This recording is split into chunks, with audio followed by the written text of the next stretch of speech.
This needs to be silenced.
Oh yeah, that's a smooth intro, isn't it?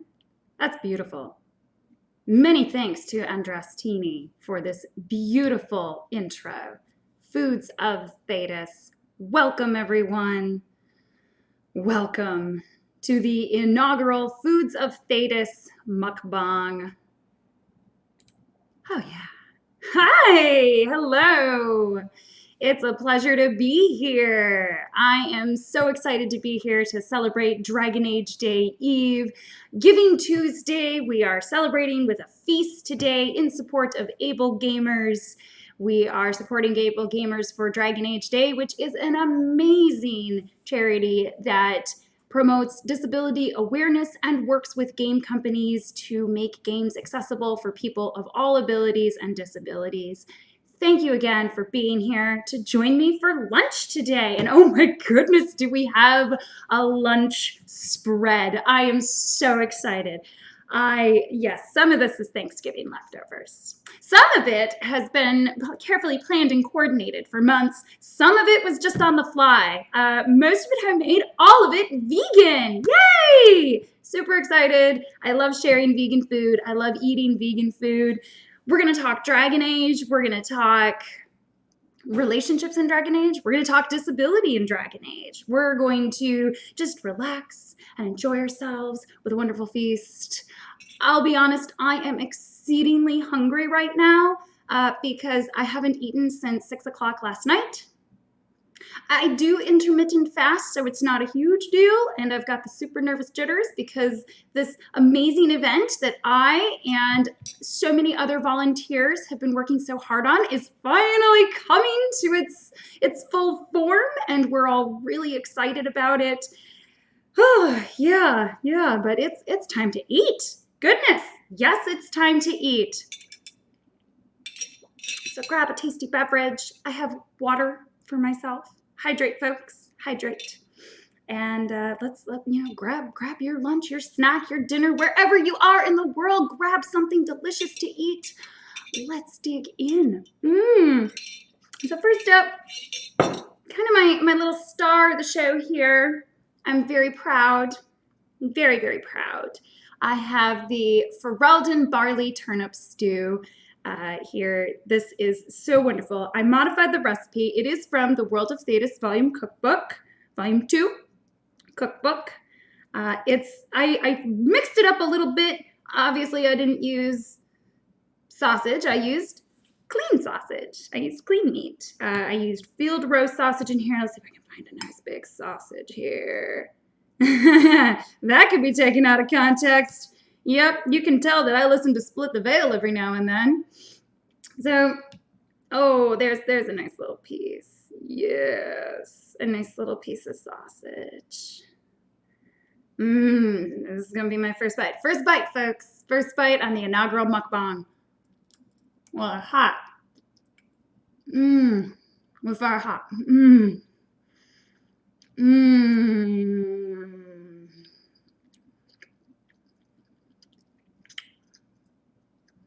First bite's a good bite. Mmm.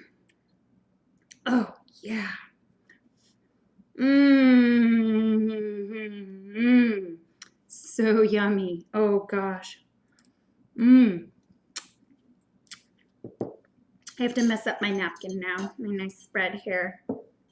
Mmm. I just realized I can't see you lovely people in the chat with the arrangement that I have. There we go. Whoop, whoop. Welcome, everyone. Welcome to the inaugural Foods of Thedas Mukbang supporting Giving Tuesday. Make sure you click that donate link below to support able gamers. There are some amazing rewards available for your donation. Take a peruse. They are ranged from some very elite and exclusive items to some amazing art commissions. And we are so grateful for all the people who donated their time and art and put in so much effort into making this charity campaign possible. Make sure you show your support. Click that link below to donate. Check out Tiltify. We have a goal of $10,000. We're kicking it off here today with Giving Tuesday, a wonderful Thedosian lunch, truly an Orlesian style where it's just endless. We just had that first delicious bite of Ferelden barley turnip stew. Honestly, I can see, yes, Ferelden turnip, insult, whatever, but turnips really are extremely nutritious. They are one of the best root vegetables you can get out there for your vitamins and minerals. And the other Ferelden slur, I think, is Doglord. That's a compliment if you ask me. Who in their right mind would not want to be Lord of the Puppos? All doggos are good doggos. F for dog, people. F for dog. Lucas, you're here. Inquisitor, you're here. Wow. Maturity is indeed overrated. You got that right now. F for dog. Thank you. To winter turnips.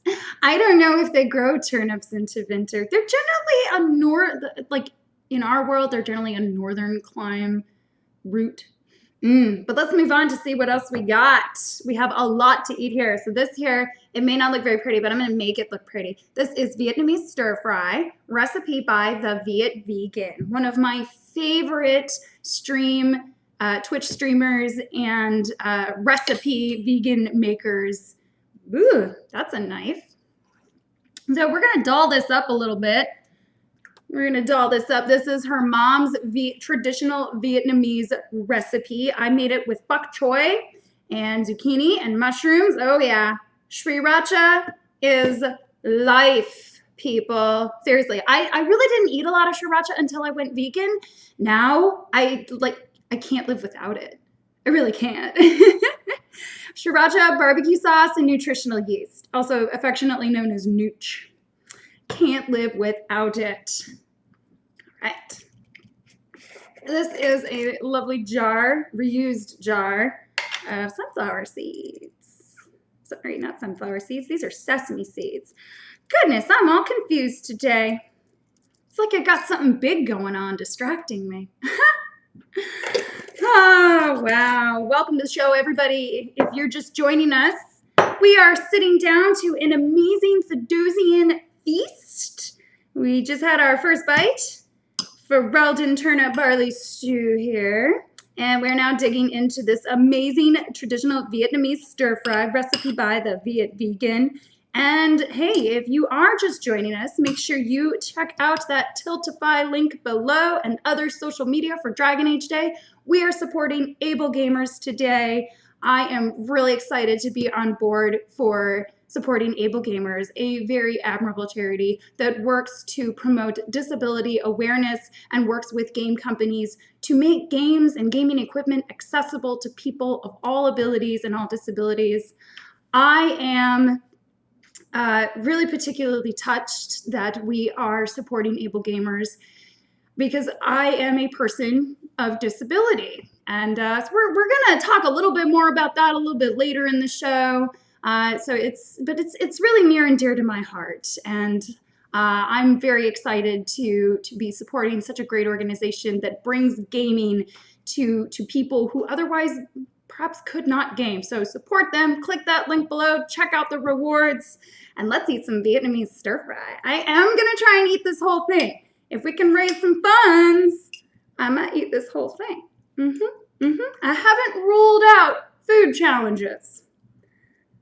My doctor would not be happy with me right now. All right, here we are. We got a lot of delicious bok choy and zucchini here.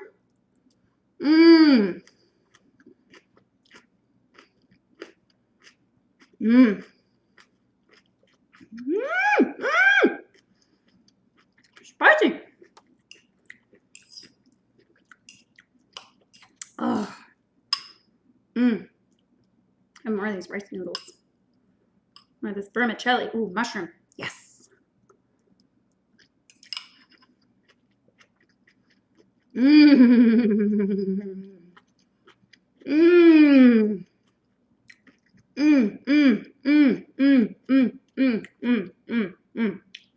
How long will the food stick to the ceiling?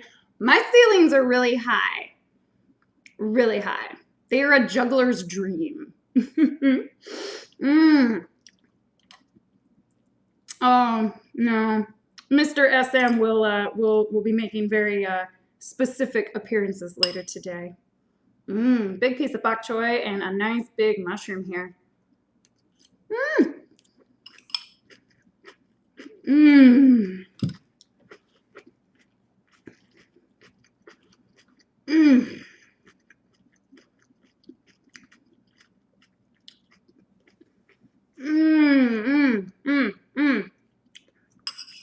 Before we eat too much more of that, I do want to show you some other wonderful things that I have to eat here. Oh, that's so good. I love Vietnamese food. All right. But moving on to more of a fall theme, I'm really excited to share with you this other delicious dish, but from Two Market Girls. They are on YouTube and Twitter. So this is a coconut pumpkin chili. It doesn't look pretty, but we're gonna make it pretty. So I made this with walnuts at Dev's suggestion. Kat and Dev are the Two Market Girls, and they are fabulous. They have so many great, easy vegan recipes for the lazy, busy person. I am both lazy and busy. This is homemade coconut sour cream. We primarily work really hard to do as much homemade as possible. One, because food allergies, two, vegan. Come on. Don't be stubborn. It's a couple of days old. A lot of this stuff you kind of have to make it for the day of. Oh, yes.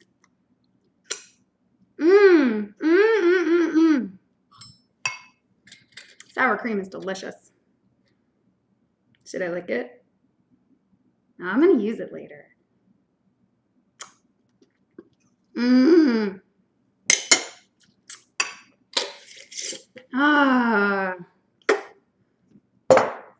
And pumpkin seeds, because there's really no such thing as enough pumpkin in the fall season. There really isn't. Here we go. Whoop! That one just danced right out. Pumpkin seeds, actually, ratio-wise, have the highest amount of protein of any food. They won't fill you up like a lentil steak will, but loaded with protein. That looks much prettier now, doesn't it?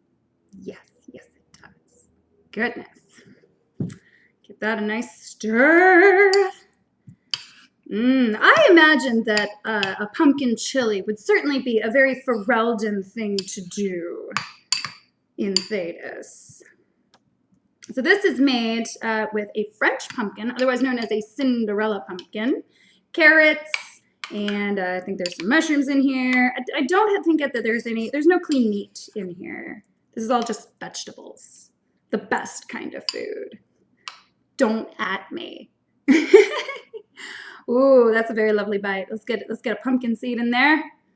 Add some kidney beans and some carrots. Mmm. Mmm. Mmm. Mmm. Ooh, onion and celery. Yes, please. Mmm. In case you couldn't tell, I love food. Life's too short for bad food. Mmm. Mmm. Mm-hmm. Heck yeah. Pumpkins from Honolulu. Definitely the best. Mmm. Oh, it's so good. But we have to move on. We're going to get to all of it. But I want to show you everything first. I'm just so excited. I'm so excited. All right, the last item in a bowl here is this wonderful, again, no such thing as too much pumpkin. This is a wonderful spicy pumpkin soup. I made this with garlic bouillon, sambal olek, and pumpkin puree. And that's it. That's it, folks. It's so easy and so delicious and so filling. The perfect, easy fall dish with a little zip. I can't really show this to you, can I? Not without spilling it all over the place. I have my keyboard right under this camera, so yeah. We'll just see if we can get a nice beautiful bite here. A nice beautiful spoonful. Mmm. Oh, it just tickles the tongue. Sambal olek is another one of those things that I didn't really have as a non-vegan, but now I feel like I can't live without. Right up there with barbecue sauce. Buffalo sauce, though, is starting to make a headway in the world of sauces in my life. I just feel like going vegan really opened up a lot of flavors for me. Mmm. Mmm. So, Lucas, you go enjoy your lunch and come on and bring it on back to join us, because we're also talking Dragon Age today. Not just food. Food, I think, is actually surprisingly like kind of a big part of Dragon Age that's sort of subtle. Like, we see cheese wedges everywhere. We do. People got to eat. One of the things that kind of can immerse you into a world is how realistic is it? People got to eat. There's got to be kitchens. You see meats hanging from places and gourds and farms and The Banorn is regularly referred to as the bread basket or the wheat basket of Ferelden. Lots of eating sounds this mukbang, so just so you know.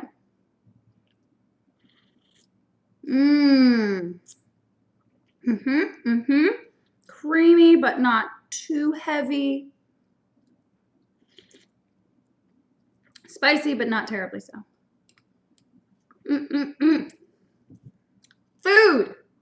Food is wonderful and glorious.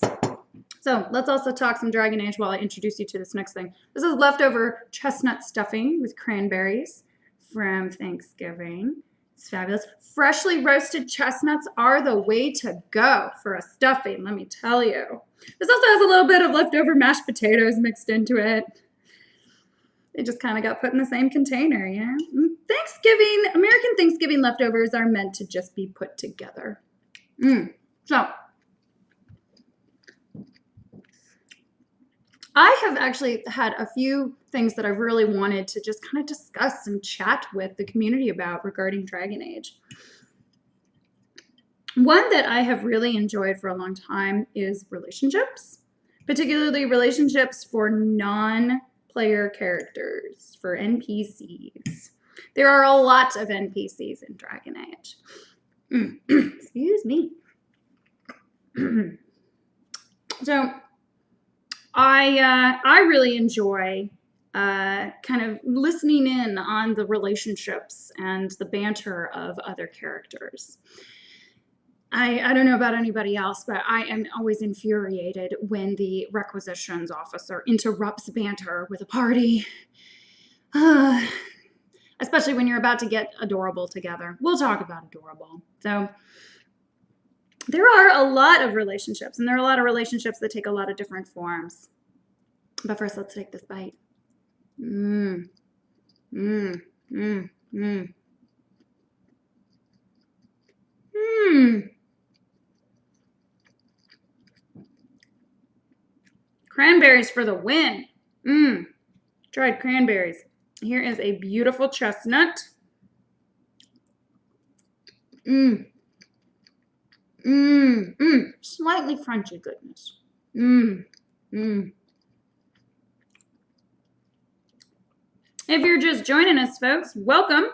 Welcome to the Foods of Thedas Mukbang in support of Dragon Age Day. We are raising funds for able gamers through our Tiltify campaign. Click that link below. Make sure you check out the rewards and check out the streaming schedule. This is just the kickoff day. This is just the kickoff before the main events. Questing around the world has already begun, and they will be streaming until the very wee morning hours, at least wee morning hours for me, December 5th. All day tomorrow, all day today, we are celebrating Dragon Age, all things Dragon Age, and Dragon Age Day is made by fans for fans, and we are really excited to be supporting such an amazing charity, Able Gamers. Make sure you click that link below to check out the Tiltify campaign and donate if you can. Thank you so much. Oh gosh, what's next? I mean, I'm definitely going to be eating all this, but what's next? I have here in front of me a delicious clean meat spread. Yes, these are also Thanksgiving leftovers. This is here on my left is a field roast, and on my right is a Beyond sausage. Gosh, it's so easy and so this is such a great time to go vegan because there are so many options. There really are so many options. You know, I think we're gonna need to add something to this. Some homemade barbecue sauce or not tomato sauce. Yeah. We'd like to reuse our containers. Here we go. Drizzle a little bit on that. We'll get some more later, trust me. We're just getting started. F for food. Food is the best. Oh, yes. Oop, come on now.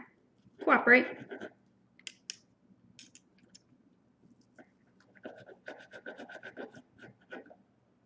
Oh, yes. Yes. Get some of that center stuffing there. Oh, field roast here. Mmm. Mmm.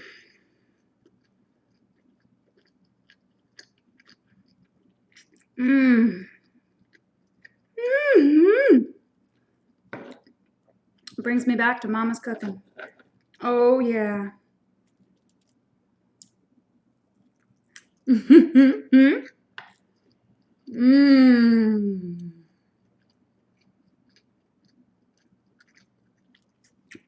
Mmm.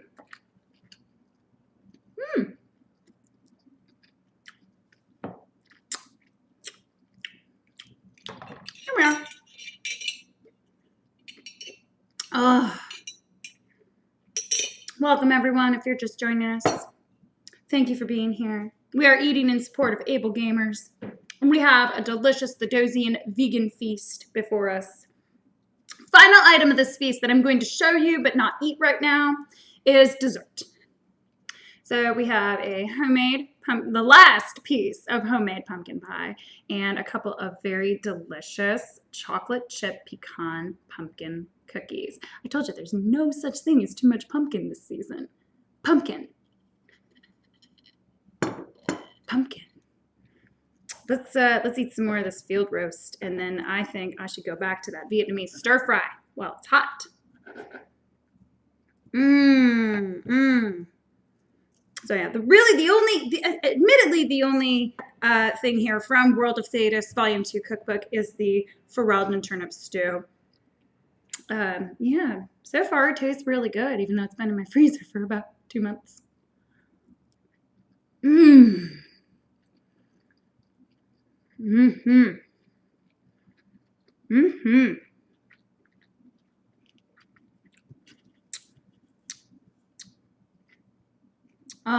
So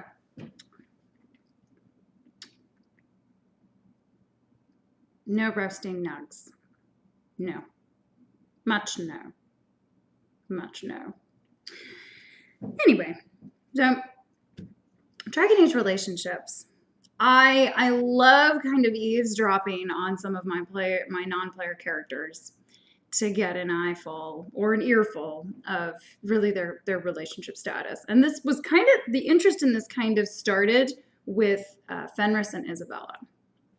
Take this last bite. Mmm.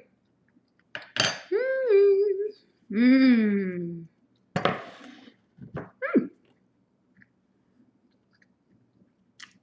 Mmm. Mmm.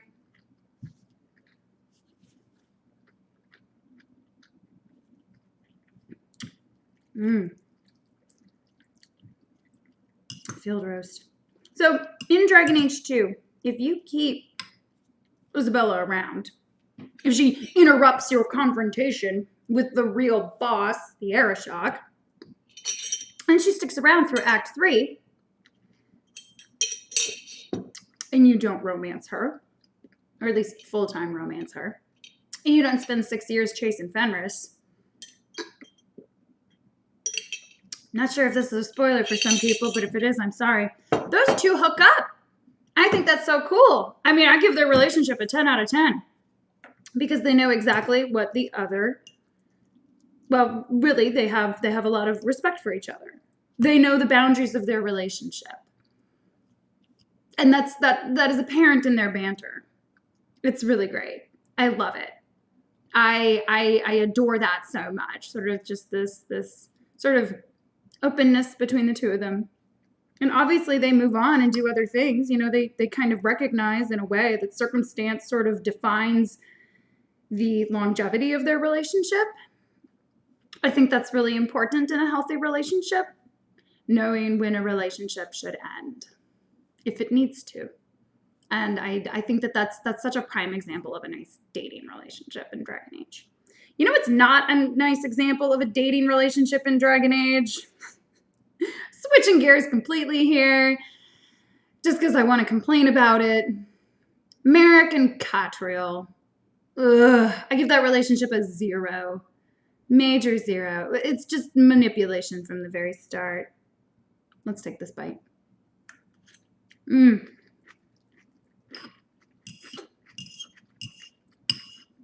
Mmm. Mmm. Mmm. Oh, that's sriracha. This is a wonderful Vietnamese stir fry. Recipe by the Viet Vegan, who is a streamer on Twitch and also has wonderful vegan recipes on YouTube. Definitely check her out. Mmm. Mmm. How much life insurance is involved? Mmm.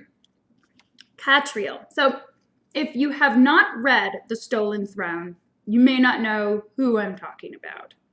But long story short, King Merrick is kind of an idiot and a hopeless romantic and doesn't have a lot of control in his life and makes a lot of stupid decisions. One of which being, only in Dragon Age. One of which being hooking up with an elven bard who has her own reasons for being where she is. Relationships based on dishonesty. 0 out of 10. Definitely. 100%. I guess a close, the next direction I go with that one, sort of the next worst relationship is Eamon and Isolde. Not a lot of communication between those folks. Not a lot whatsoever. So,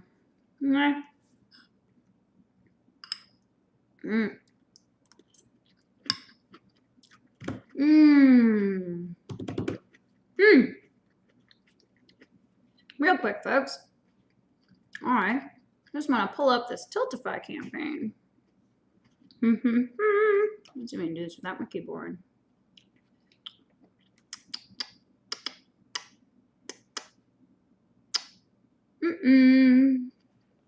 It's not listed in history.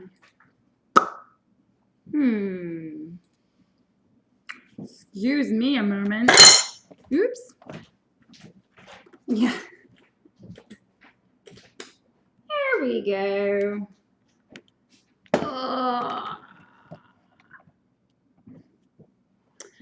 I just want to get a good look at where we're at on this Tiltify campaign. Let's see if I need to incentivize things with a few challenges. And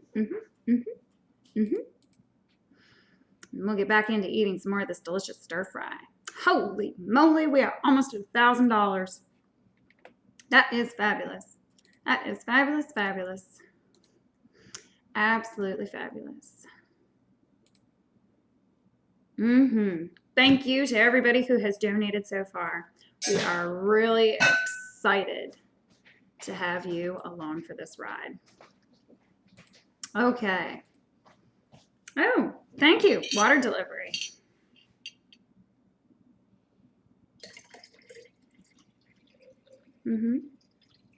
Ah! I'm just...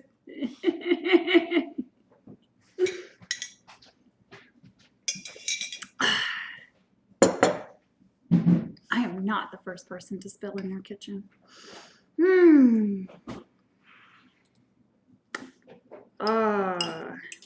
Yes, I found a handsome spirit to do my will, to do my bidding. It's pretty great.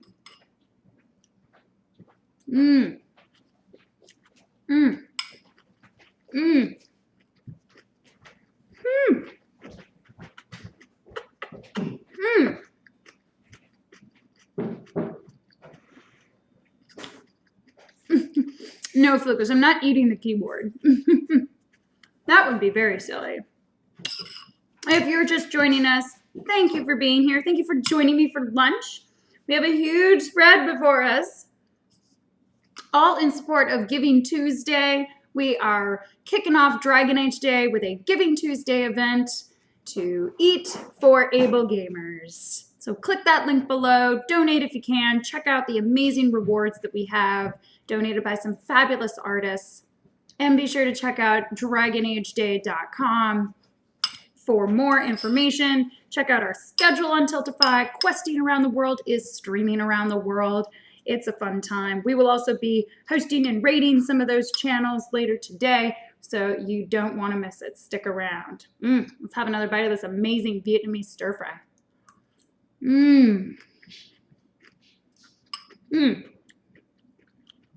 There's a lot. I think I need to move on to, about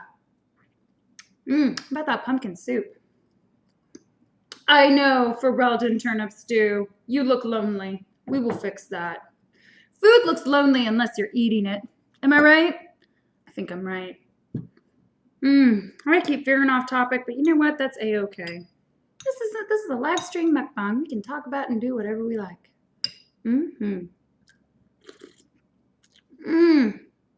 Pumpkin soup, spicy pumpkin soup, just so good. Right from the pumpkin patches of Hana Leaf.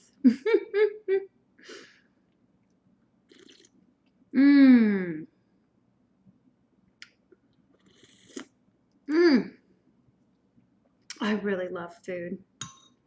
Food is amazing.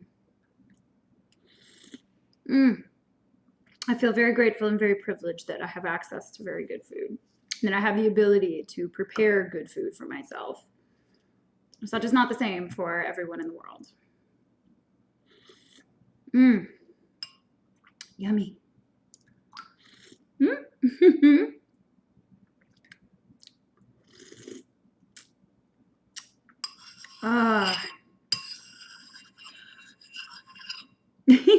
Too much. Too much.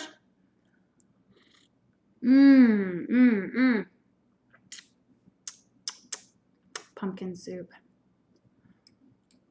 So,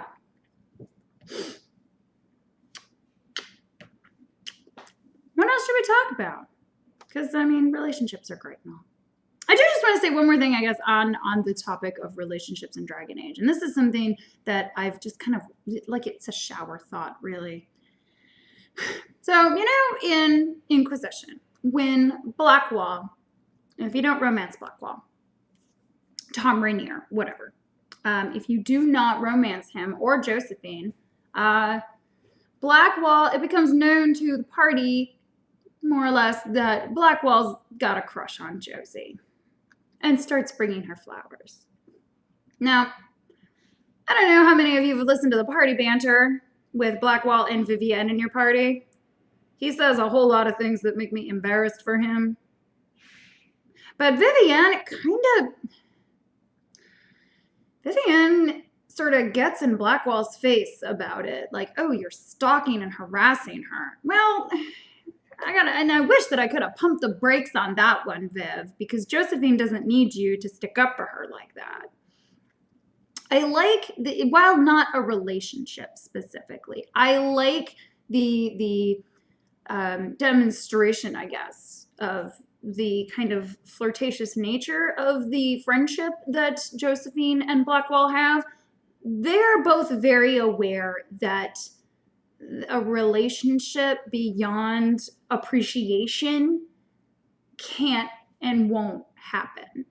Josephine, from what we get in the game, is never really uncomfortable with Blackwall and his tokens of appreciation. I won't say advances, because he outright says to your Inquisitor, nothing's going to happen, so let's just drop it. You know, he knows very well that he could never have a relationship with Josephine, and Josephine knows that she's way out of his league. So they just sort of acknowledge and appreciate that between each other and then move on with their lives. And, you know, Viv, you're great and all, but you don't got to be that kind of a best friend for Josie. She can take care of herself. She's a big girl. And I mention this because really we live in a climate where human interaction is becoming increasingly curated, I suppose is the best word.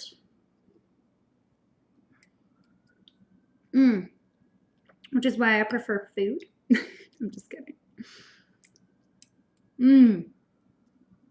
So, I guess as a non-relationship, as a potential relationship, as a flirtation, 10 out of 10, I suppose. You know, good on Tom Rainier for knowing and anticipating and respecting the space between him and Josephine, and good on Josephine for being very clear and straightforward in, oh, thank you, but no thank you. So strictly in the Dragon Age context, I like that. I like that there's these very real and relatable human relationships going on here. And it's a great example of, you know, sort of something that I feel like is missing a lot in modern dating culture, or is becoming more prevalent in modern dating culture. The respect for appreciation and distance, and, you know, instead of forcing something to be a thing. Appreciate the person, don't try to cling to the relationship. I think I should move back to the Ferelden turnip stew now. As much as I love this pumpkin soup, this bowl is too full. Fork and knife. Or spoon. It's like I'm preoccupied with something. I wonder what that is. Ooh, yes. Okay, here we go. Where's a turnip? Yes, there's a big, beautiful turnip. They're not purple, really, once you peel them and cook them. What are you doing there, silly onion?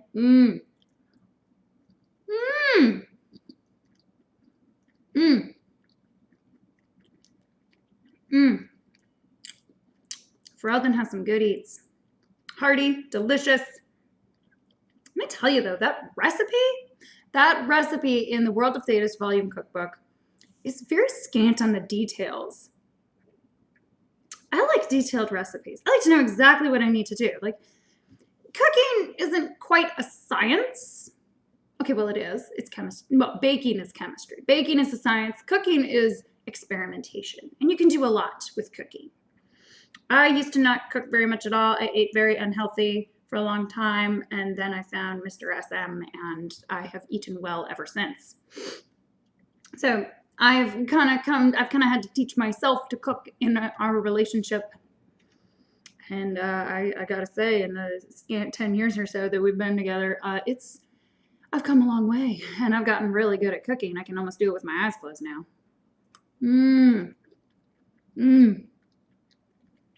Do not recommend, by the way. Exalted March, welcome. Thank you for being here.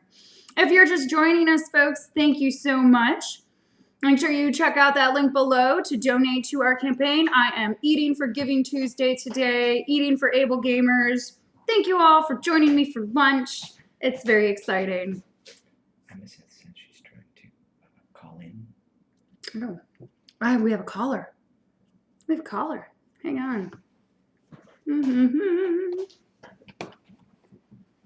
Where's the mouse? I have a caller, folks. This is great. Uh-oh. Yeah, that's great to hear on a live stream, isn't it? Uh-oh. Oh, boy.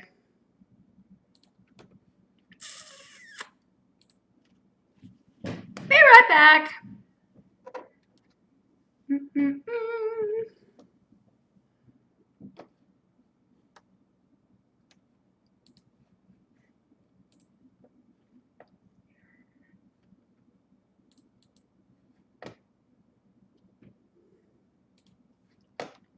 All right, here we go. Hello, welcome. Hi. All right.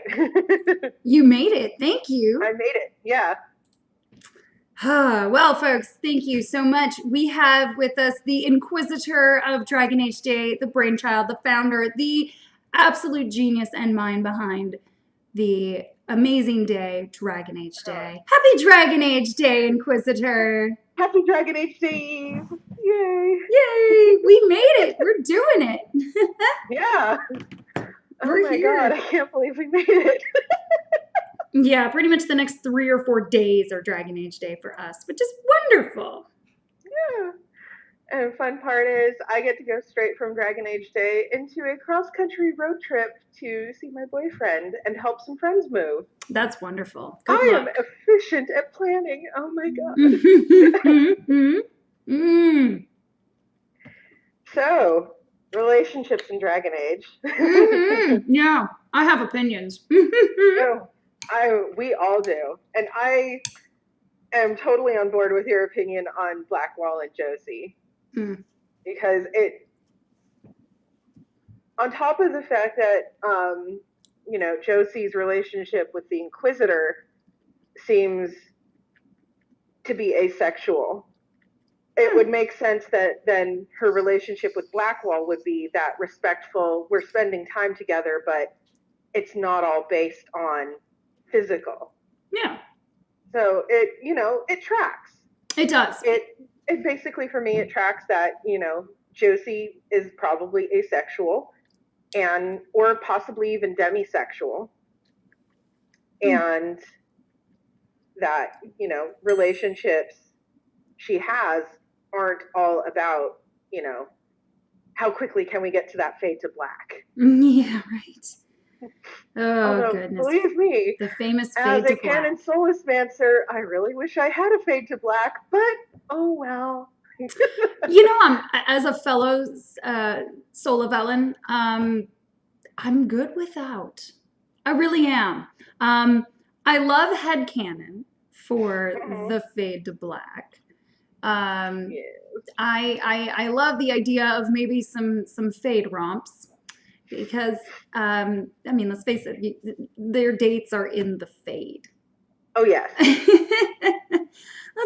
go to sleep so we can date. Well, think of it this way: if dreams can feel like years, and you've only dreamed for an hour, it's the perfect place to actually court someone, Yeah. because you can take so much more time to get to know them and interact with them than you would actually have on an average day. That's true. And no interruptions. Well, at least not from people. Maybe demons.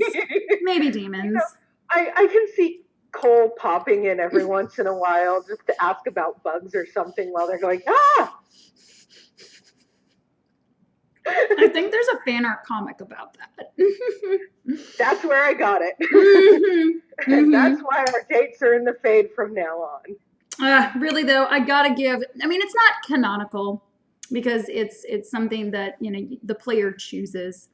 But if I'm gonna rate a PC NPC relationship, I gotta give that one a 5 because I love it. But there's a relationship based on lies is not a healthy relationship. And while Solus doesn't exactly outright lie, he is not honest either. And I think relationships and honesty, that's the peanut butter and jelly. That's the very core of a healthy relationship. On the microphone, my allergies are acting up. Oh, I'm sorry to hear. Yeah. Mmm. Mmm. Num num num. Folks, you gotta make this Ferelden turnip stew. Seriously. It calls for a pound of sausage. I used 2 Italian flavored field roast sausages. And it does the job just fine. Oh my gosh. I've got to say, as a person who is not vegan, field roast sausage is freaking amazing. Mm-hmm. Mm-hmm. Mmm. Mmm. Unfortunately, the cheese, it owns my soul. Oh, I got you covered there, girl. I got you covered there. Trust me. So Dea has gotten a lot better in a lot of ways. There's also, and it sounds awful, and y'all are gonna laugh at me when I say it, but nut cheese is really great. Yep, I knew it. Nut cheese is wonderful. Sort of cashew cheese. I'm a mature adult. And as a mature adult, I am allowed to giggle at things. A little bit of a palate cleanser with this water here.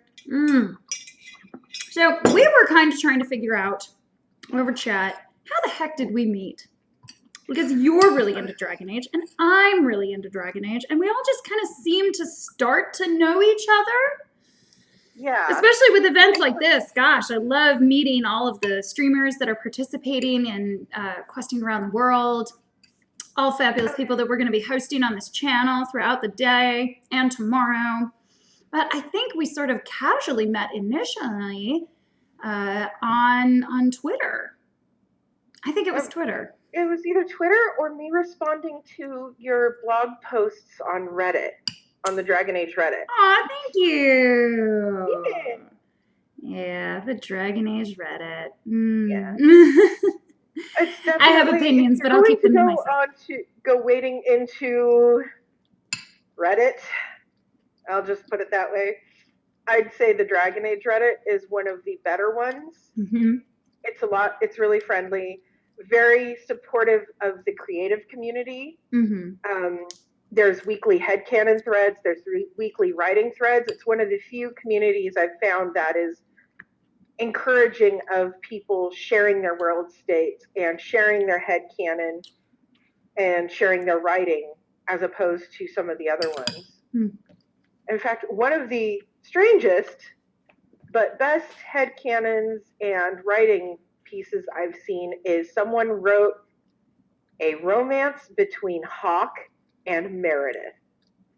And it's been, I believe it, heartbreaking, but amazing. I dig it. Yeah.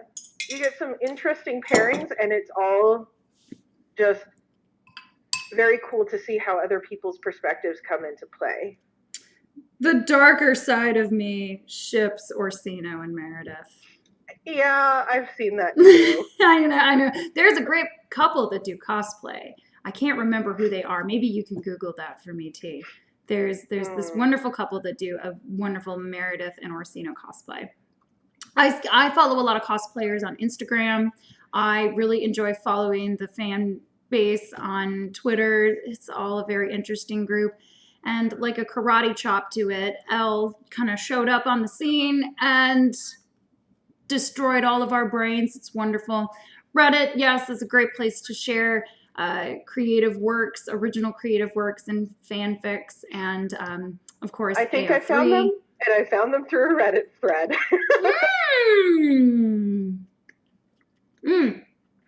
Put that in the chat because it is beautiful. There you go. And hey, as long as we're mentioning links, make sure you click that link below. Hello, if you're just joining us. We are eating a fantastic Thedosian feast for lunch today. Talking Dragon Age, talking fandom, talking about our love for Dragon Age. Relationship we didn't cover between NPCs. Sarah and Dagna. Sarah and Dagna's adorable. It is. They're wonderful. Mm-hmm. I really love that I Sarah worry found first at the someone. explosive power of all of Sarah's abilities after starting to date Dagna. Dagna doesn't really pump the brakes on some of her things either, but she's very collected interpersonally. Like when it comes to her craft, she gets carried away. But I think when it comes to relationships, she's just very herself. She has a lot of integrity. Clearly, even if the warden doesn't help her leave Orzammar, she goes and does it anyway. She is a strong, independent woman. Yes. And I think for someone like Sarah, who has a lot of doubt, that's really important to have in her life. Initially, I kind of thought they would be really great best friends. I love that at the end they're together though. I think that's so cute, and I love that end credit slide of the drawing of the two of them. It's just so adorable with bees. Bees. Hello, bees.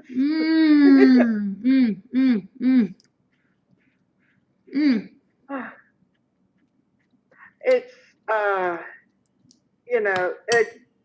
I've said it a few times just in private conversations with people, but Dragon Age has some really good examples of healthy relationships, and then some where they're just train wrecks from start to finish. And that's really important for us to have examples of, especially good relationships. I think so. IRL examples of good relationships, Patrick Weeks and Karen Weeks, amazing people. I call them my IRL Morticia and Gomez. No. Yes. If you want, that's so perfect. I have a bit of a Gomez and Morticia relationship myself. It's wonderful. Always go for a relationship like Gomez and Morticia. Because, like you said, some of the Dragon Age relationships between your PC and NPCs and NPC and NPC, it is a very broad spectrum of a lot of different types of relationships. And I really appreciate that diversity is becoming ever more inclusive and ever more apparent. It's sort of like Star Trek in a way. Like if you don't ascribe to values of inclusion, what are you doing playing Dragon Age? Right? Other than to learn. I don't want to put anybody down because Dragon Age is also a learning experience for a lot of people.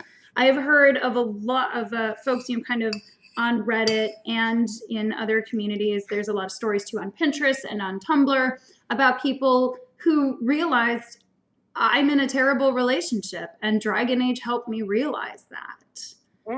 Sort of when you see the abuses or the sort of controlling aspects, when you see parts of somebody that you care about reflected in ways that you hadn't considered before, in paradigms you hadn't really thought about, it can be very eye-opening in a lot of ways. Oh, definitely. The Fenris romance, I mentioned it and wrote about it last year for Dragon Age Day, but the Fenris romance, playing through that, showed me that I was not dealing with PTSD from being assaulted in my teens. And I do not think it is a coincidence that after taking the time, about 3 years, in fact, to work on myself, is when I met boyfriend. Hmm. So it's kind of that parallel of Fenris had to take 3 years to work on himself, knowing he wasn't ready for his relationship with Hawk, Mm-hmm. to actually get to a place where he was able to be fully present in it, especially if you're in a friend man's. And I think, well, okay, so I want your opinion here, Inquisitor. Mm-hmm. So Okay. I talked earlier about Isabella and Fenris. Do you Mm-hmm. think that relationship, in sort of the context that I spoke of, do you think that that is helpful for Fenris compared to a more committed relationship with Hawk? I think where he is without the Hawk romance, it's good for Fenris because he's, being with somebody, even just a sexual relationship, you're trusting them with your body, you're trusting them to listen to you. And that's especially important with him since it's never outright stated, but there are hints that part of what Daenerys did to him was assault him sexually. Mm-hmm. And being able to be open with another person, trusting them to listen to you if you say, no, that's too much. I think it's good for him in that aspect. I think that Isabella is certainly a person who is aware of people's boundaries. She likes to kind of push people. Yeah. She likes to be the slut, which is great. She's confident in that. But she's a respectful slut. I've heard, get away from me, you pirate hag, more times than I can count. Yeah. I have some issues with the way she pushes boundaries because, like, when has the glistening conversation with Fenris, it, at least to me, as a person who has been sexually assaulted, it comes off as incredibly fetishistic of the fact that Fenris was a slave and therefore could not say no, which is it's uncomfortable for me. And honestly, that's the first time I heard that. I parked Isabella back in the Hanged Man and never talked to her again because these, especially in Dragon Age, they can hit really hard on issues that you didn't know you had, subtly as well as overtly. Mm-hmm. And sometimes I can't tell if it's an oversight in writing or if it's just artfully done. Sometimes it's not always apparent whether or not this was something that just didn't land in the writing, or if it's something that is intended to make people think. Or it may even be how the person says it. Mm-hmm. Because we also have one of the great points of debate is whether Cullen's line about Meredith's methods were harsh, but they kept people safe. The way the voice actor said it, it sounds like he approves of them. Mm-hmm. In the context of the conversation, it's really iffy if he's saying it sarcastically, especially because Meredith's methods were harsh and they ultimately, in my opinion at least, caused all of the problems she was trying to then quash. So there's intent in writing, there's intent in how it's supposed to be said that maybe didn't come across correctly to the voice actor, and then there's the player's perspective too. And that's a wonderful mishmash of who knows how it's going to land. Yeah. I mean, it's all, I'm sure, I've been all jittery getting ready for this. I can only imagine the sort of anticipation and anxiety that the developers and writers feel when their game is about to launch. Which is really just another reason. Hello, Flucus. Yes, Mr. SM is very dedicated, Maria. Very, very, very. He he is dedicated to your hydration. Yep, I have to stay hydrated. So we've kind of touched on it a little To your bit. shepherd. So we've kind of touched on it a little bit here, but I kind of want to dive a little bit deeper into this topic and the topic about disability and disability presence and awareness in Dragon Age. So we've talked a little bit about Fenris. I mean, I think the most obvious sort of disability in certainly the most recent Dragon Age game, Iron Bull, who initially wasn't supposed to have one eye, but a cannon for a hand. I would have loved to have been in the room when that was thought up out of the ether. And, if he had kept the cannon arm, there would have been a point where he went running into one of the lakes you drown in, yelling "Cannonball." I love the puns, just like Iron Bull. Mm-hmm. Hey, how are you doing? Bull is somebody who seems to really identify with his disability. He seems very comfortable with it, even in the way that Krem kind of describes him, eyes to eye. And we get a little bit from Cole about that as well. If you have him in the Fade, how he mentions, hey, if something goes wrong and I get possessed, this is how you take me out. We've talked, Cullen and I have talked about it. So he acknowledges his disability, but doesn't, it's not who he is. So another one that I think is really important to acknowledge, and this is much more subtle, because I feel like this is invisible. And having an invisible disability myself, I can empathize. But Varric, and my spouse and I have had a few conversations about this, and he kind of was the one who sort of turned me on to this idea that Varric very likely has a lot of anxiety and PTSD and uses his writing as an escape for that. He uses his humor and banter as a means of coping. Yes. And, I have obviously been diagnosed with PTSD. I have been diagnosed with binge eating disorder.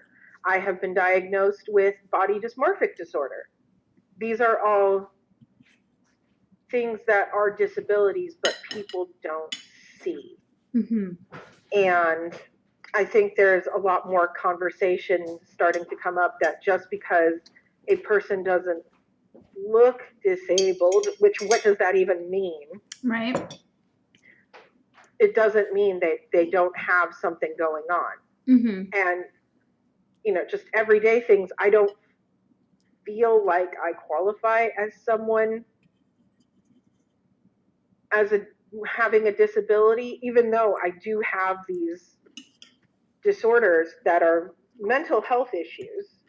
And we need to, as a society, start acknowledging that just because it's not something that affects mobility, sight, hearing, the physical components of your body, that it's not still a disability.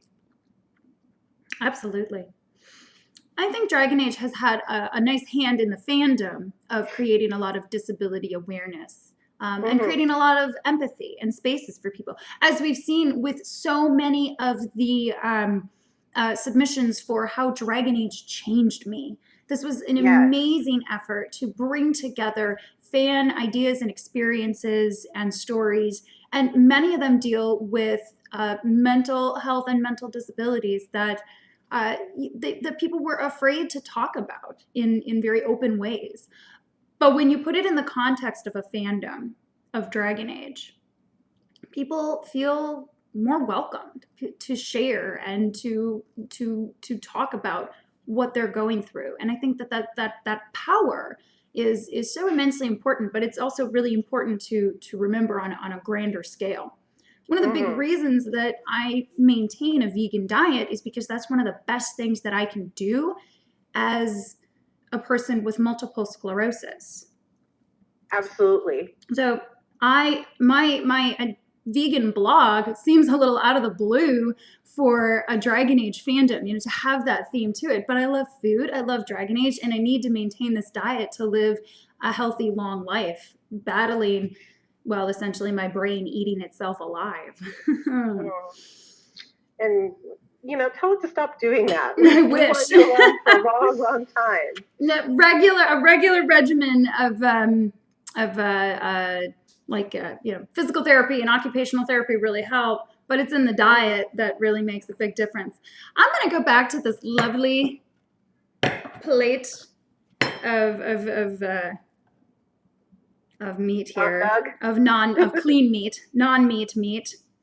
Yes. Oh yeah. I do got to show this off a little bit here. That amazing looking, totally real looking, Beyond sausage. Just for my health, I have not actually had any red meat in almost 15 years. So let me tell you, when I got an Impossible Burger from, we are not sponsored by Burger King, and it tasted like I remembered Whoppers tasting, there were some tears. I feel you on that. There is food that also makes me cry. Like this. I mean, yeah, having access to this stuff, being able to go out to a fast food place, which I don't do too often, but we like to treat our kiddo every now and then. Being able to go to something like that and have something available for me is really nice. And I do have an endocrine disorder that when I had insurance, I was going to a doctor for. And one of the things he told me was, for this particular disorder, is high quality lean protein, high quality fat, and high quality, basically, if I was going for carbs, it should be fruits, vegetables, not a lot of rice, not a lot of simple carbohydrates like that. But, if you just going with what you said about how your diet affects your MS, and that's how my diet affects me. So right now I have a high quality lean, I have high quality, what's it called? From milk, whey protein shake. It's chocolate and strawberry mixed together, and then I have like 2 cups of strawberries and dark cherries mixed in, and some vanilla almond milk. And with that, I have my high quality protein. I have my fruit, and it tastes great. Yeah. And plus now I'm not starving while watching you eat. Yeah. Everybody, please grab something to eat, grab a drink, and make sure you check out that link below to support Able Gamers on our Tiltify campaign. I'm about an hour into my lunch feast here. So please, thank you for joining us. And thank you, T, for being on here with me. This is so wonderful. Of course. I love talking back and forth with you about relationships and disability and sort of its presence in Dragon Age in a lot of ways. So yeah. I do want to ask you, our Inquisitor. Yes. Oh, are you in the camp of people that want to see the Inquisitor return? I would like to see the Inquisitor return as an aspect of gameplay. I didn't have the problem that some people had with how Hawk returned in Inquisition. I would like to see my Inquisitor return in that way, with a prosthetic arm made by Dagna, so she can smack her boyfriend and tell him to stop being stupid. And that's basically what I would like. I would like a fade arm. I think a fade arm would be really great. Yeah, I have seen some amazing art of different prosthetics for the Inquisitor, ranging from actual like metallic looking prosthetic arms, ones made out of fade. Of course, there's the canon art, if you're a high approval with Sarah, where you have the crossbow arm, which is really awesome. And I like with things like Iron Bull, with the Inquisitor in that art piece, yeah, they lost something, but they didn't let it stop them. Mm-hmm. It's just accommodating your disability and going forward with it. There is no way to go but forward. Yeah. That's kind of how I felt about my MS when I was in the hospital, when I was first had really my first relapse, my first episode. Mm-hmm. The first thing that my mind reached for were all the strong people of Dragon Age. And in a way, I kind of view, so it's not really canonical, of course, but I kind of view my warden as disabled. They have, they're probably hearing the calling. They're on a journey to try and cure that. Yes. After so long and seeing so much and doing so much and experiencing a blight and the horror that comes with it, I absolutely see my warden as a person of disability. And that really actually strengthened my conviction to build these walls of positivity in my mind. I didn't know at this time that I had MS and have likely had multiple sclerosis since I was about 12. I'm just in this sea of uncertainty, and I'm reaching for my Inquisitor without their hand. I'm reaching for my warden advanced in their calling. I'm drumming up these images, as well as all of these wonderful images of the strong people that have inspired me. Wynn and Aveline, definitely Aveline, and Josephine and Liliana and Aveline. And I think you have a thing for Aveline. Aveline's my bestie. F for Aveline. I mean, really, if there's anybody who, even if I think I don't want to pick myself up, Aveline's the type to reach down and pick me up for myself and kick my ass into gear. I would also say Meryl, because her relationship with Marisari can be interpreted as a very toxic parent-child relationship. Mm-hmm. And she picks herself up and moves on and survives and does what she thinks is right for herself to continue moving forward.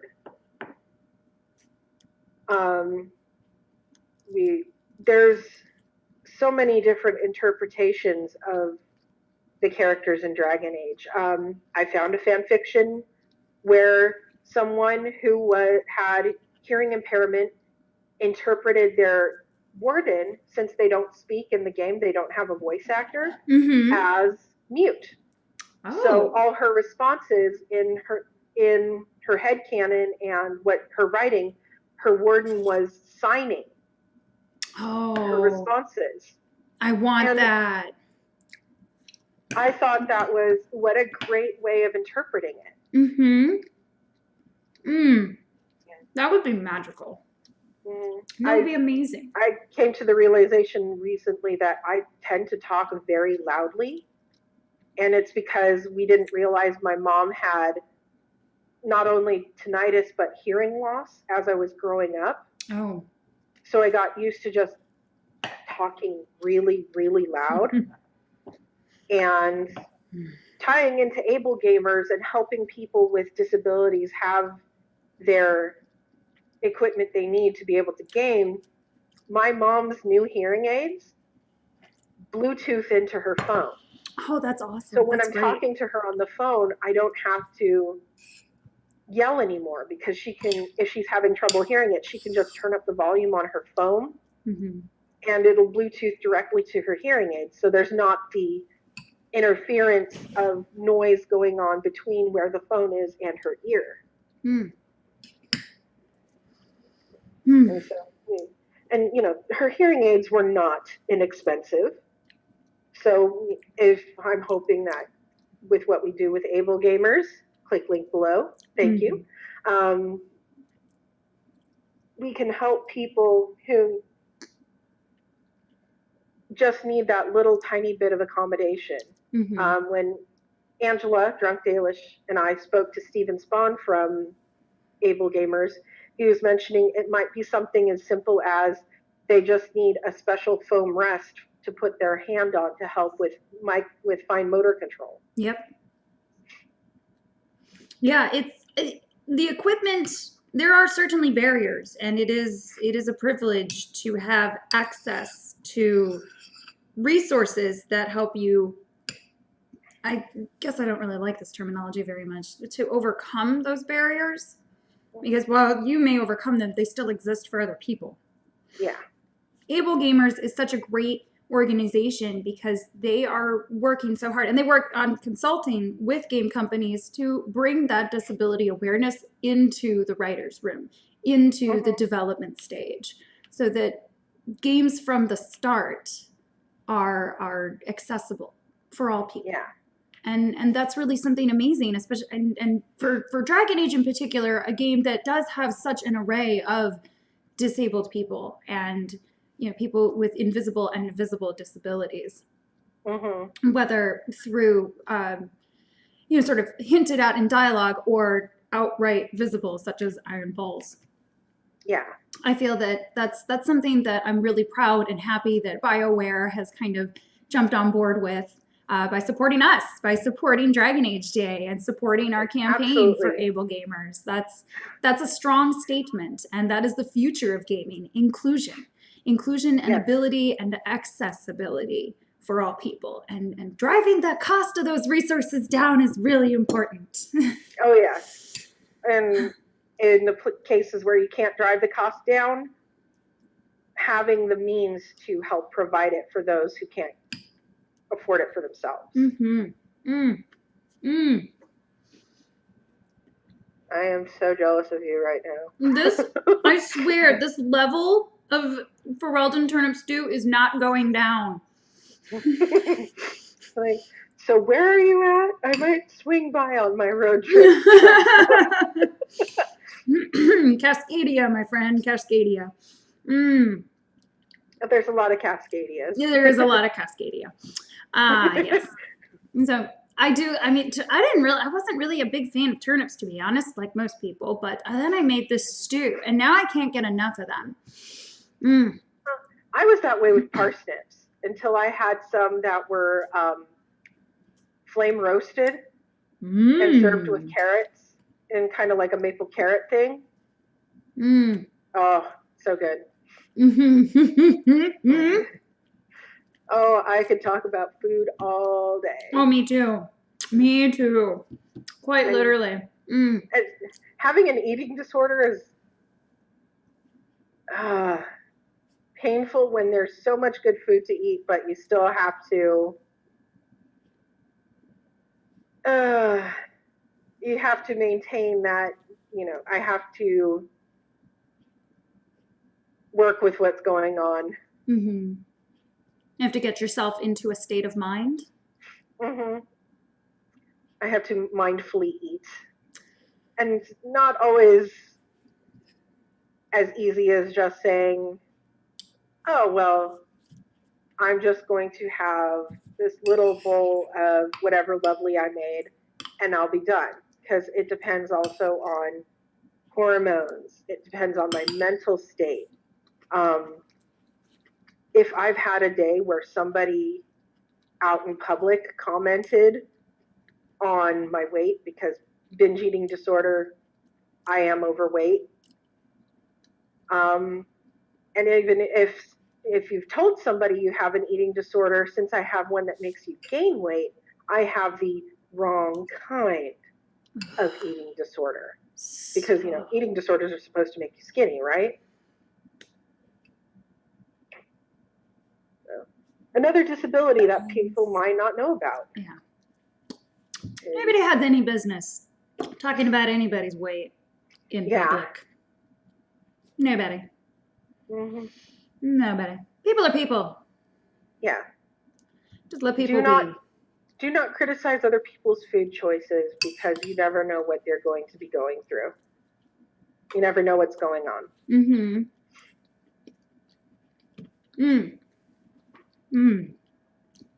Exactly, Duke Bombastus.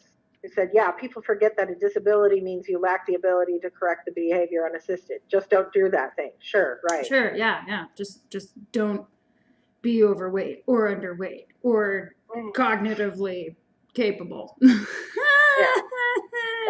Ableism Like is a privilege. that famous cheese tweet of mine.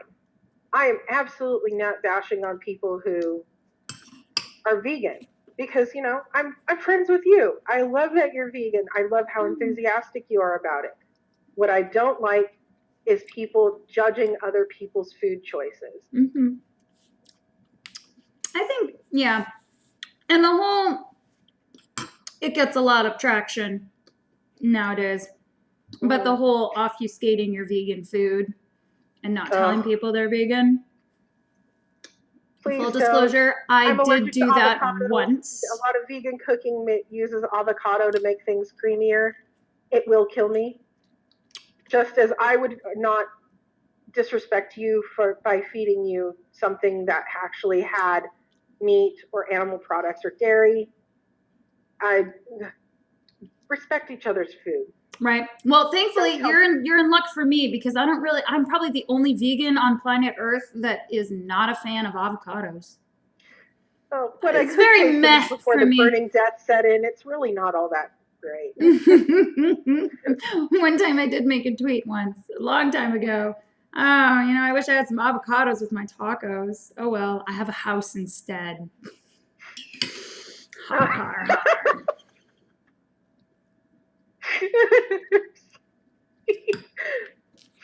Yeah. It's like, I don't know what my issue is. I can't afford a house and I don't even eat avocado. Well, seriously, this bowl is enchanted. This turnip stew keeps refilling itself. Guys, what am I going to do? Folks, what am I going to do? To everyone, somehow we are psychic and it's actually CG'd food. Oh, great. Ooh, there's still some Beyond sausage in here. Or not Beyond sausage, field roast sausage in here, yes. Got to get the brands right. Because there's so many. I love it. There's so many. There's even so there are some items that we keep in the house that are non-vegan because, again, due to food allergies and things like that. But they are meat-free. And I feel that that's really important for people to explore flexitarianism, I guess, sort of going meat-free for a few days, and kind of mixing it up in their diet, being introduced to other clean meats that may not necessarily be vegan, but are meat-free. I totally support that shift in our dietary culture. Because when I went vegetarian when I was at a very young age, and was not a very healthy vegetarian. And the ridicule was rife. And it was a very stark difference from, well, here's your usual food, the meat and potatoes and carrots. And I had a Midwest diet growing up as a kid. And then moving to really just salad. Salad. It was just salad. Salad and SpaghettiOs. Like I said, not a very healthy vegetarian for a long time. But now with so many clean meat options that are both vegetarian and vegan, it really just makes veganism, I think, a lot more accessible and something that's not different, really. Yeah. Which is really wonderful. I am privileged to live near some sort of agricultural rural areas. So when I have some extra money, I can go to a farm where I can actually meet the chickens and get eggs from there. So when I can do that, I do. The same farm, if you call ahead or order from their website, they will prepare chickens for you. So I can actually go and see and say, okay, these chickens get to run around outside. They're scratching in their dirt. They're pecking. They're getting to be chickens. Same with there's a goat farm near me where I can go and say, okay, they're not being kept in these little tiny paddocks. They have places to roam. They can run around. They can roll in dirt. It's also important to consider, large factory farm products versus small family-owned farm products. Yes. And I'm just really lucky that I live in a place where I can make that choice. Mm-hmm. Don't take that for granted. Mm-hmm. For me, I hope that my blog, my Foods of Thedas blog, is something that people can look to kind of explore veganism.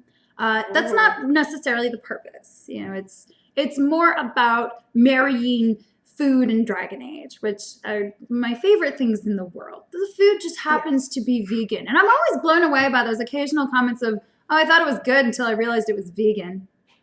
Well, you better stop, I don't know, eating barbecue chips, because guess what? Those are accidentally vegan. Man, you know water? You better stop drinking water, because water's vegan.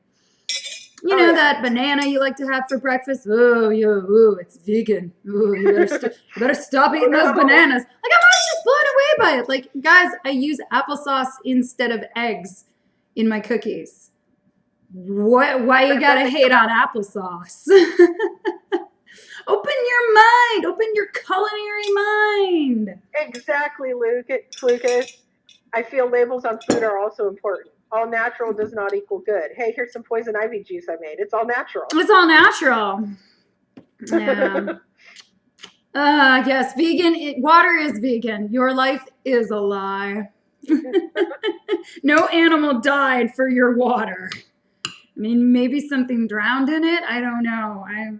I'm sure there's some little like algae or something in there that heroically sacrificed itself. Actually, I think algae is not quite even a plant. I'm trying to remember the family they're in. Anyway, yes, I think it's, it's something that I really wanted to do. The blog initially came to my mind before I was hit with a bunch of health issues, such as MS, and I guess also sort of an intolerance to fat and oil. I really can't eat fat or oil of any kind. So again, no avocados. And the pumpkin chili that I have here is oil-free. The barley stew, the turnip barley stew is oil-free. I think that this Vietnamese stir fry is oil-free. From your last mukbang for last Dragon Age Day, the Lemorin Red.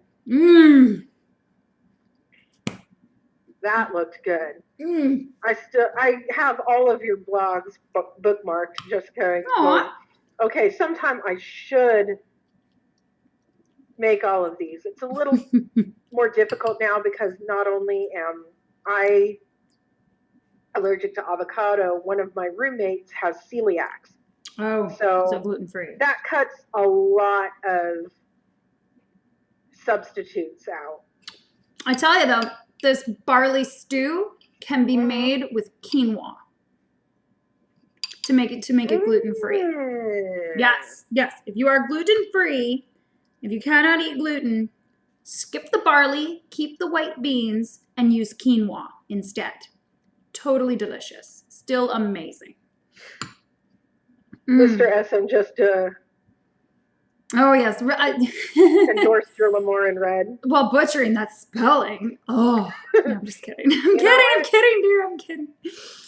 The Lemorin Red is kind of a staple for us in our home, more or less. Like I really love making it. I like making spice balls. They're kind of complicated. They're a little bit of a pain and a chore. But now that we have, having that whole clove and those whole peppercorns, it's just amazing.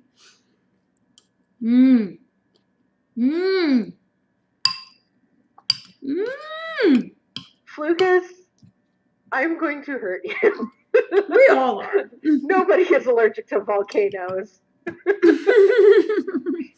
You might be allergic to the stuff coming from the volcano, but not the volcano itself. Wow. All right. It's 1:30.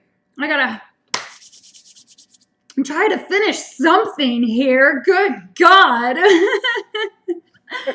I finished the Beyond sausage. That's gone. The Beyond sausage is gone. But I still have this loaf. I think what I might do is take just this little butt piece here and put some barbecue sauce on that. Oh, no, not barbecue sauce. Anything Barbecue sauce. Barbecue sauce. Oh yeah. Homemade barbecue sauce. Okay, I have Dragon Age question for you. All right, shoot. Canon state, canon romances, and which romance you prefer of your canon romances? Oh, that's a really tough question. Those are all really hard questions. Mr. Essam really is dedicated to your hydration.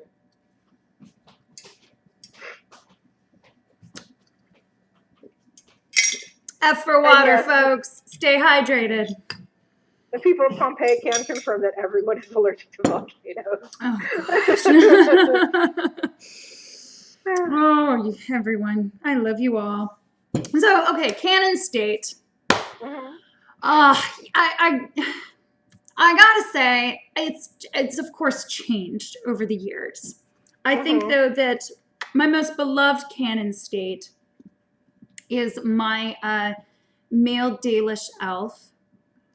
Who I think I just went with like the regular name. I usually go for the default names for some of my canons. To be as canon as canon can be. I want to say that's Theron for a male Mahariel. Yeah, so Theron, who romanced Zevran and sided with the mages, put, I think, Anora on the throne. Okay. And what else did we do? I forget who he put on I think he put Balin on the throne for Orzammar. And had a very close friendship with Liliana. So that's Origins. And then built off that world state is it's not my favorite hawk, but it is the hawk that is with this world state. My hypocrite mage hawk, who sides with the Templars, my blood mage hypocrite hawk, who sides with the Templars and romances Sebastian. Hypocrisy. Yes. Oh, so much. So much. I like taking Hawk to an extreme. Hawk don't give a what for anything. I'm not going to swear at this early in the day. Purple Hawk or Red Hawk? A little of both, mostly purple. What I usually tell people, and what the advice that I follow for myself in a lot of ways, is if you don't have the time to really dive in and get super immersed in the game, but you really want to try an RPG video game experience, just pick up Dragon Age 2, go for what the default world setting, and pick all purple dialogue options. You will laugh so much. Oh, yes. That's the biggest, if you've never played Dragon Age before and you're not sure if you want to spend 130 hours playing Origins, just 50 to 55 hours max in Dragon Age 2, all purple dialogue options, you'll have a blast. So that's sort of that is the two there, Origins and my blood mage hypocrite hawk, who became Viscount. And who does he romance? Sebastian. Oh. Yes. Wow, that is just. Tell me what you really think there, Inquisitor. I think with that it's time for dessert. All right, so then the world state, the Inquisition world state after that, I swear this bowl is enchanted. No matter how much I eat, it won't go anywhere. Say, Mr. Sure SM, if you're still watching. Just waiting to get the leftovers. Yeah. Mr. SM, I think it's time for some whipped cream. You can speedrun TA2 in like 8 hours. Yes, I have done that as well. Katie did that last year. Katie did that last year! Oh my God, bless her with Hawk Spawn. Oh. So hideous. So, my canon Inquisitor built off of that world state. The disaster world state is is a Soul of Ellen, another disastrous world Just a state. disaster of a different kind. Yep, yes it is. And so I enjoy playing a rogue most often. And so this was a oh, perfect, thank you. Yeah. That is homemade coconut whipped cream. No. I'm guessing that it was the graceful line that made you just kind of go, oh. Pretty much. You think I'm graceful? What? Fishing for compliments? What? Ready to flip your hair over your shoulder, twist it, and start giggling. Right, yeah. I mean, I'm 36 years old, and anytime boyfriend compliments me, I still want to do that. You know what? Solidarity there. I feel like I'm in my mid-20s still. Except, a little bit more put together. So, the world state there with my Soul of Ellen is obviously side with the mages. Obviously. Always. Side with the mages, and make all three of the masked empire folks work together. Actually, I think that's incorrect. I do have a world state where it's just Briala and my elven inquisitor telling Gaspard, you're going to do what we want now, which is so wonderful. I was clicking away on the screenshots on that with just these two elves standing side by side, easily a head and a half shorter than Gaspard, a very drunk Gaspard, being like, well, you're going to do things our way from now on. That is one of my world states. That is probably one of my favorites. Really my favorite romance, though. Outside, so if we're going outside of canonical timelines, sort of headcanon timelines, and world states and playthroughs, I gotta say, Anders is my favorite romance. Anders taught me everyone so much. is either in love or hates him. Yes. And I used to be a bit blinded by it. And trust me, that first playthrough on Dragon Age 2, when you hear him speak up in that final act right before the chantry explodes, part of me is like, wait, what did you do? What did you do? I threw the controller, my jaw hit the floor, and I was screaming with Sebastian, no! Sorry if that was too loud, folks. And of course, Mr. SM comes in. What's going on? I'll never forget that reaction. And it was so heartbreaking, too. Oh man, that reminds me of my first KOTOR playthrough. The troubled mages are a big hit point. I mean, come on. Mm-hmm. Jordan, that shouldn't surprise you, I guess, considering your podcast fan base. Yeah. Really, but to BioWare fans and our voice kinks. Oh yeah, that's definitely where Fenris grabbed me. Your men are dead and your trap has failed. Mm-hmm. Hello. Excuse me. I need to go open a freezer. I'll just be standing here in front of the freezer fanning myself anytime you talk. Mm-hmm. Oh. I will admit, as an also World of Warcraft player, Gideon Emery voices the leader of the Blood Elves in World of Warcraft. Mm-hmm. I may or may not have spent a couple of hours just standing there clicking on him to make him talk. And in the most recent expansion, he did Larthamar, the Elfie voices, did the most Fenris thing because he started complaining about Jaina Proudmoore, who is a mage. So, no matter where he goes, Fenris finds a way to complain about mages. Mm-hmm. Mm-hmm. I believe it.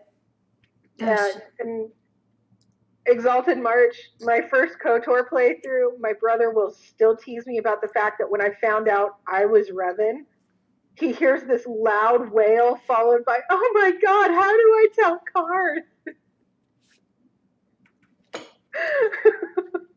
He will not let me forget that, ever. Mm. Because I was romancing cars.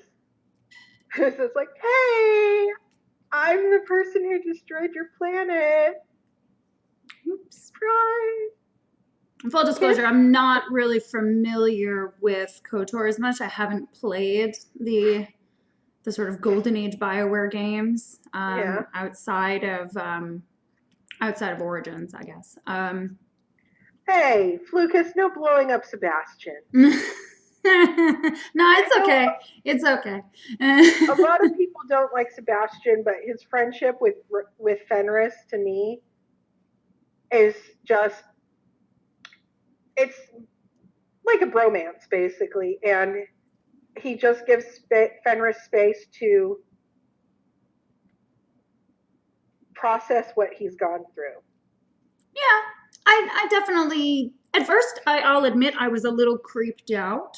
And I think that was because of my own history with religious advice or context. But in, kind of taking my own personal experience out of the picture, which for some people is difficult to do. Like you said, you parked Isabella in the Hanged Man for the rest of the game. So, no fault or judgment there on that. Some people just have a harder time seeing or experiencing some of the dialogue and banter outside of their own worldview. But when you do take a look at how Sebastian is concerned for Fenris and sees him as, somebody who has suffered and thinks that the chant of light can help ease his suffering, it is really touching, and it is absolutely something that I think sort of subverts a lot of hyper-masculine culture. Fenris is very much the stoic, broody type. I don't, nothing's going on. It's fine. Everything's fine. Yeah. And Sebastian is he's very in tune with his emotions. He's very passionate. I think that they balance each other out very nicely as a friendship in that guise. Well, also you have to look at it in the context of the world of Thedas. There's no mental health care. Nope. In our world, for a long time, there was no form of mental health care outside of being able to, if you're a Christian, say, or you were one of the Christian sects that has confession, that was the only place where you could unburden yourself by talking about what had happened to you or what was going on in your head. And similarly, a lot of religious-backed homeless shelters for a long time, and I think this still goes on, unfortunately, you got to be clean to get housing. Not everybody has the ability to stay clean.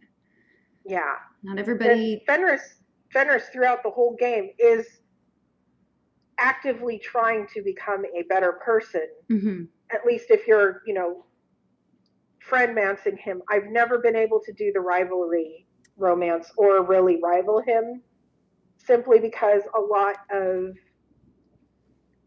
the things that they say, Hawk says, to me, basically boil down to just get over it.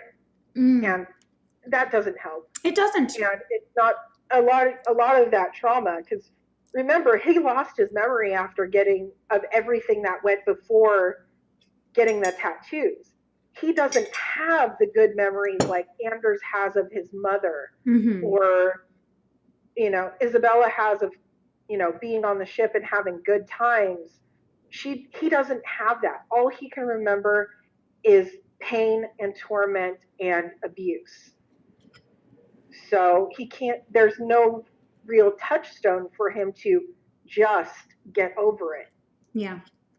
And I think it's really touching that Sebastian acknowledges that there is what has helped him cope, his faith is a tool that he believes others can use to cope and to sort of build that grounding. So on the topic of friendships, what's your favorite companion friendship? Oh gosh. I don't know. Can I go first while you think? Sure. Okay, so I really love the friendship that grows between Wynn and Alistair. It is kind of more of, Which Wynn is doesn't definitely like the to be mom's thought friend. of as the grandmother, but she does kind of take on sort of an advisory role in the Hmm. party. She also kind of becomes friends with Ogren too, which is interesting. But I Hmm. really like the banter that develops, especially when you take Wynn and Alistair back to Ostagar. If you have that DLC, always Yeah. bring Wynn and Alistair, because the reminiscing between the two of them about the horror of that battle and the experiences they felt, they find really remarkable and very touching common ground on that, and they build a friendship. And I love that age isn't a barrier there. They're Hmm. still friends with quite a bit in common, living on kind of opposite ways, because Alistair's a former Templar in training. Wynn is, went through her harrowing at the Circle years ago and is a senior enchanter. Hmm. And so they're kind of on opposite sides culturally, but they still foster a really honest, touching, and kind of playful, fun relationship as friends. Yes. My second, first Dragon Age 2, Aveline and Isabella. I love that those two become the best of friends. And you can really hear it in the banter when you take them around. It's really Yeah. wonderful to hear those two just sort of at first, be very antagonistic, and then the antagonism becomes kind of a meme and a joke between the two of them, and they have honest conversations. They have moments of candor and banter, and I adore those two as friends, as besties. I have thought of it. Okay. Iron Bull and Cassandra. Ah, that's a good one. Yeah.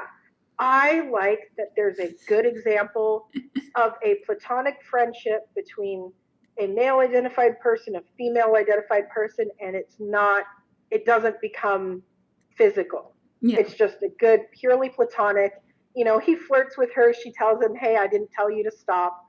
But, there's nothing going on romantically between the two of them, and they just have fun hitting things together. Yes, they do. They do. And yes, Jordan, that is hilarious.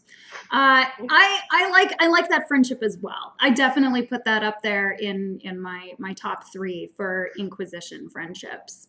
Hmm. Um, Cassandra too is, yeah, and sort of what I was talking about earlier with Blackwell and Josie. She's very honest. She has her integrity. I did not say it was uncomfortable. I did not say you made me uncomfortable. Just so we both know it's never going to happen. Yeah. That statement. Hello, kitchen cat. Please stop. And then if Cassandra's in a romance with the Inquisitor, talking about Inquisibutt and making her all flustered is adorable. Come here. I know you want to. Uh-oh. Who do we have? We have Kitty? a special guest who's Uh-oh. suddenly being very coy. Yes, he is. I'm not bringing you near the food though. He's a bit of a scavenger. Maybe a vegan Uh-oh. household, but he'll still find scraps. Oh yes, this is my Oh, Skyhold Kitty. kitchen cat, everyone.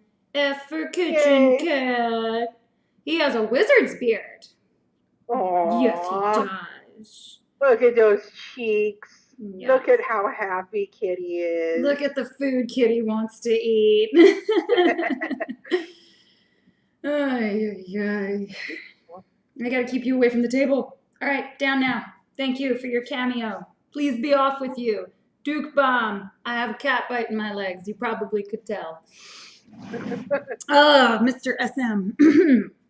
All right, so I guess top friendship for me in Inquisition, it sounds corny to the void, but it's gotta be Liliana, Josephine, and Cullen.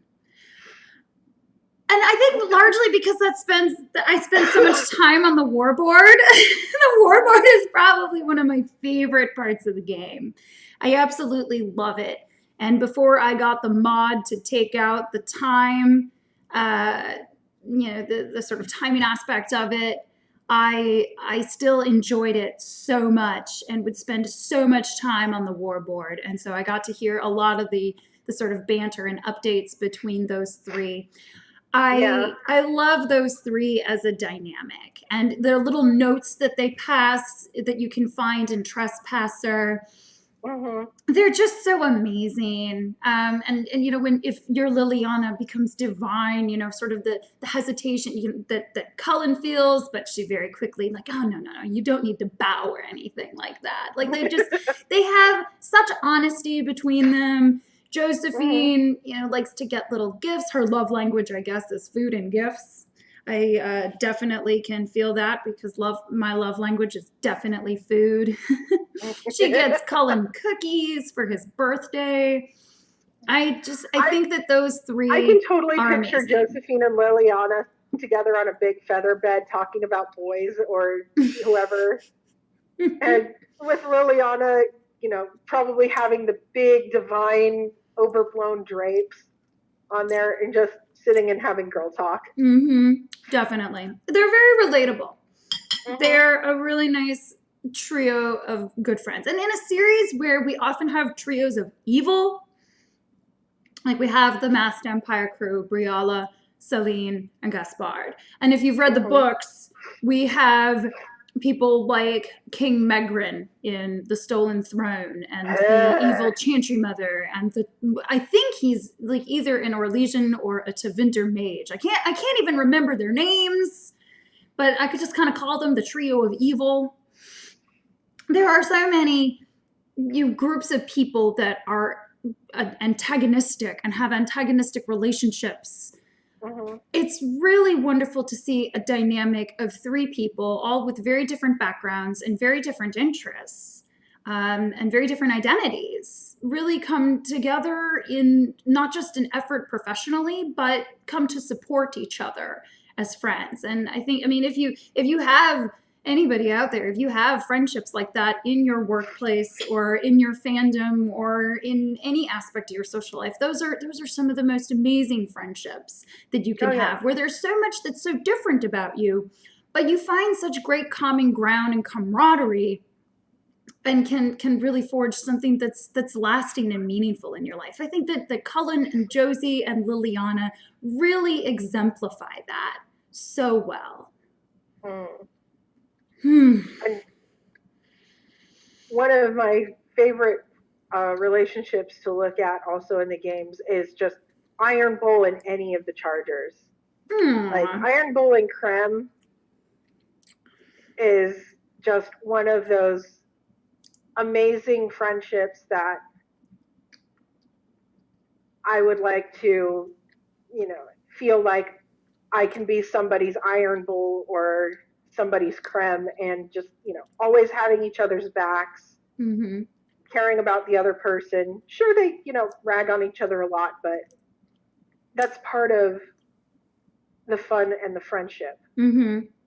It's part of their dynamic as friends, is sort of being able to joke around. And I love that Bull takes the time to kind of explain that to Cole a bit. There's some great banter where Cole is genuinely curious about how insults can be a part of a friendship. And, you know, Bull in his typical way is very good at kind of breaking things down very pragmatically. I also very much appreciate that Bull ensures that everyone respects Krem's identity. And how there's one banter also with Cole where he talks about, you know, him, and he's like, well, it's what fits. It's what works. It's who he is.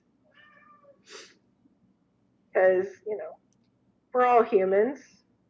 We all have to live in these flesh suits until the inevitable end, but we should respect what the person inside the meat suit feels about themselves. Absolutely. Oh, Cole, our favorite murdering precious cinnamon roll. Yeah. Who's more precious? Cinnamon roll. Who is more precious, Bethany or Cole? Personally, for me, is Cole. Because Bethany, you know, if you send her to the Grey Wardens, she gets that very dark she has to mature very quickly edge. Whereas Cole, even should you go the human route, he still has that childlike wonder. He never really loses it. Mm-hmm. Murdering childlike wonder. It can't hurt me. It's friendly fire.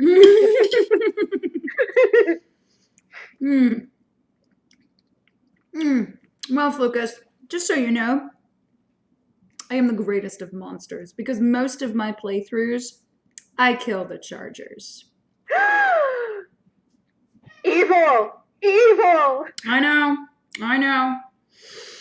I didn't realize the consequences, though, until it was too late. Yes, it was too late. You're being such a, I don't even know what. Kitty again? Oh, yes. So, I was honestly annoyed by the Chargers. I know I'm a terrible person. I'm aware of this. But I'm vegan, so it balances out.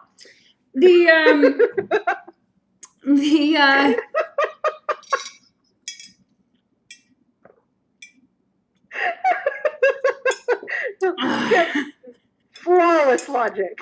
I think we just lost all of our followers.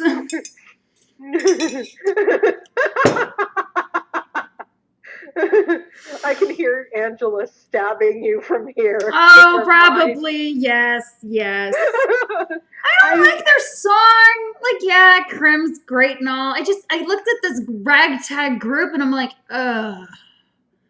Wow, it took all of 5 minutes for people to come up with you, huh? Like, I was very critical. I let them die, and then I let them die again, and then I let them die again, and then I let them die again. And then I romanced Bull and let them die, and that was creepy. And then, of course, at the very end, I got my comeuppance. Let's just put it that way. Yeah. And that was that. From my first playthrough, it just, like, the entire fish mission felt wrong.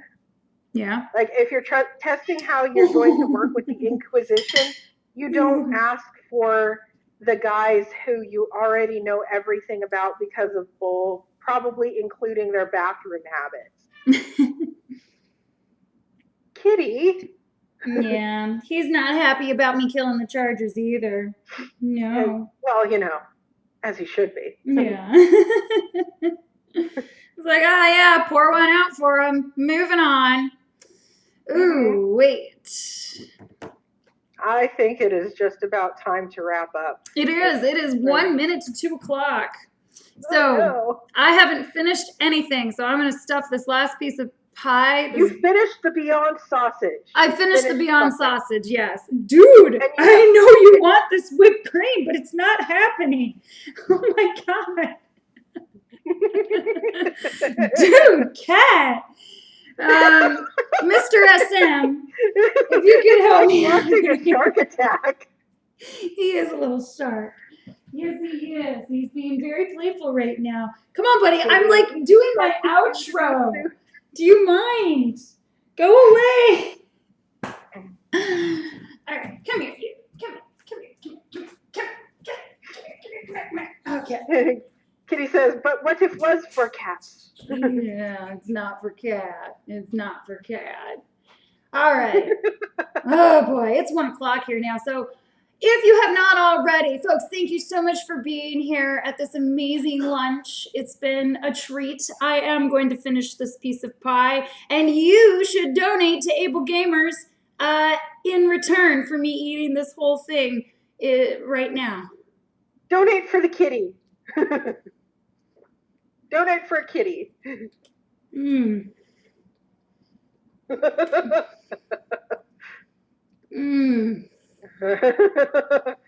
cat's like, oh, darn. Now there's nothing left for me to go after.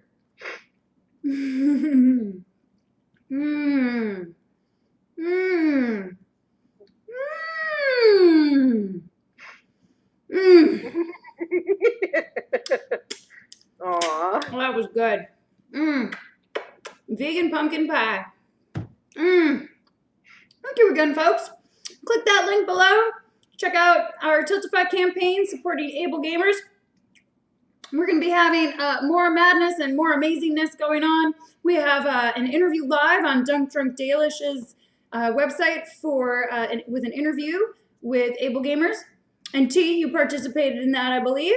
I did. It was fun. We will also have more discussions and role play tomorrow. And Questing Around the World is currently live. We're going to be hopping over to one of those channels. I have to look up and see who is streaming now.